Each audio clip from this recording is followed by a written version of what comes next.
Magandang hapon! Kumusta po? Narito po ulit ang update natin para sa lagay ng ating panahon.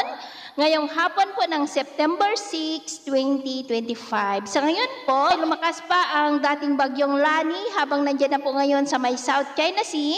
Nasa labas na po ng Philippine Area of Responsibility about 371 km west of Lawag, Ilocos Norte na nahahatak pa rin niya ang habagat pero dyan na lamang sa kanluran na po ng Luzon na kumikilos pa northwestward at hinihila ang habagat palayo po dito sa ating bansa at posible na mag-landfall sa darating na Lunes ng madaling araw dyan po sa southern part ng China. At ito naman ay pinapakita ng forecast model natin ginagamit hanggang sa susunod na 2 linggo ay posibleng walang habagat at posible rin po na storm-free tayo. At sa lagay ng ating panahon, ngayong hapon dahil sa habagat at mga localized thunderstorm ay maulap ang kalangitan with isolated rain sa may extreme northern Luzon, Ilocos Region, Cordillera, Cagayan, Pangasinan, Zambales, Bataan, ilang bahagi ng Mindoro, Palawan, Camarines Sur, Legazpi, Sorsogon, Masbate, Panay Island,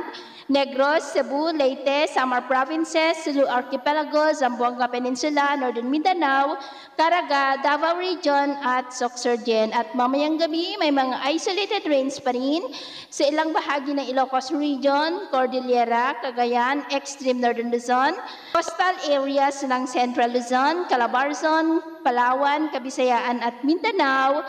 Kaya mag-ingat po tayo sa mga banta pa rin ng mapagbaha at pagguho ng lupa. At sa atin naman pong mga baybayin, wala naman po tayong nakataas na namang gale warning signals, pero ba yung pag-ingat lamang po kung papalaot tayo para po mas makaiwas sa mga sakunang pangkaragatan.